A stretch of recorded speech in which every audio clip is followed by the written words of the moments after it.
Traveling this bending road is always an adventure, and I'm glad we can do it together. It's easier together because no matter where we go in life, two things are for certain. One, you will eventually come to a bend in your road, and two, God will always see you through. Don't forget to hit the thumbs up button and click the subscribe button so that you know when I upload my next video. In this way, we travel together and we encourage each other along the way. Hi, welcome to 2024 and the bending road. I hope that you haven't had too many bends in your road quite yet. It's pretty early in the year. But I'm excited about this new year. I don't know what God has in store.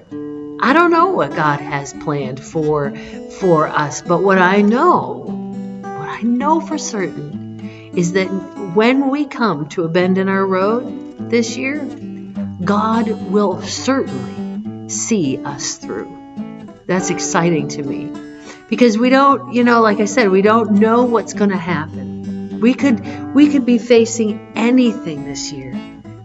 Truth is, we don't know what tomorrow brings.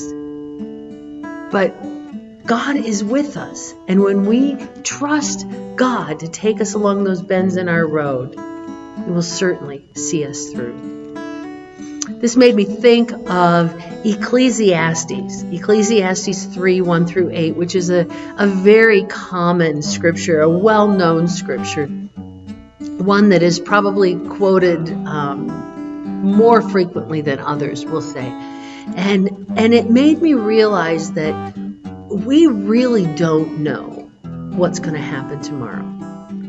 And how much we really need to depend on God and how much we need to be prepared in relationship with Him to be with Him someday.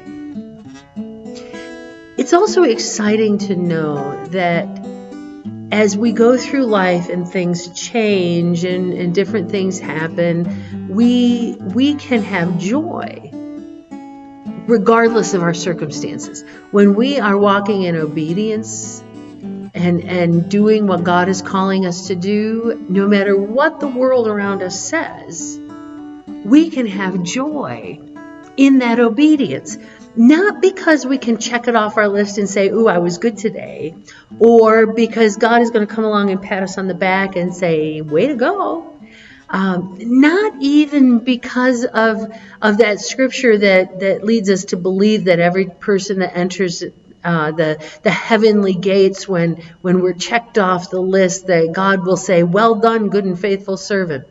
Not even looking for that kind of acknowledgement or adoration, but simply because we can know God loved me, God saved me, and I want to give my all to Him. And part of that is our obedience. Ecclesiastes, I mentioned Ecclesiastes 3, 1 through 8. There is a time for everything and a season for every activity under heaven.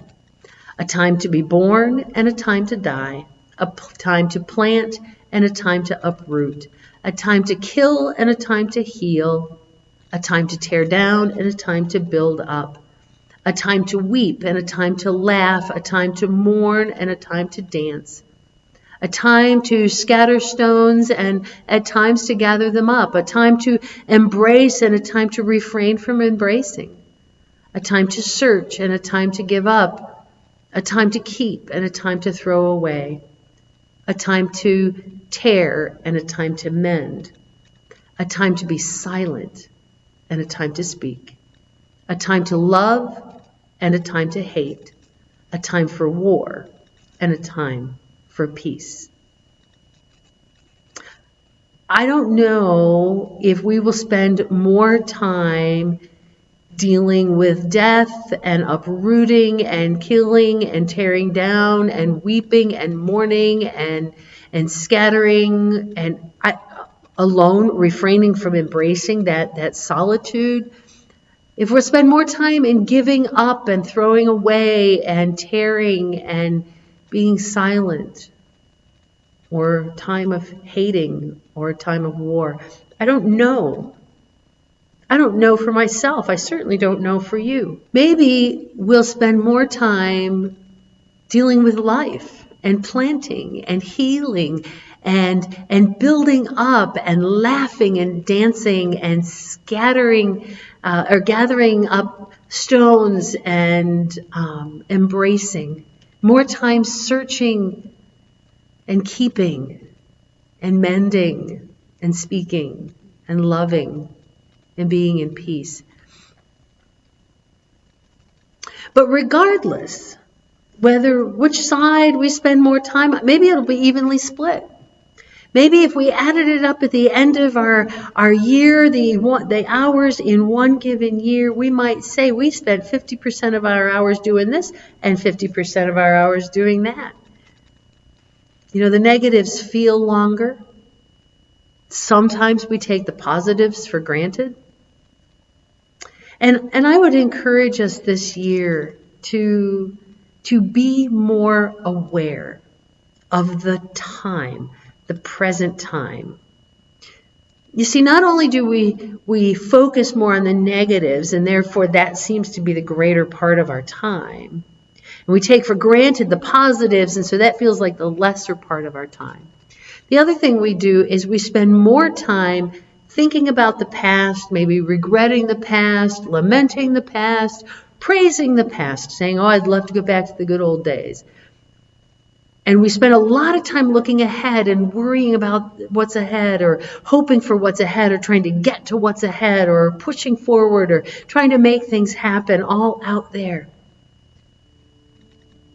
But the greatest time we have is now. It's always right now. That's a pretty powerful thought. So how can we be more aware, more present, more celebrating, learning from, acknowledging the now? Boy, I'll tell you, if I spent as much time living in the now, and this is just a real confession, as I do fretting over the past, or worrying over the past and fretting over the future, or planning for the future.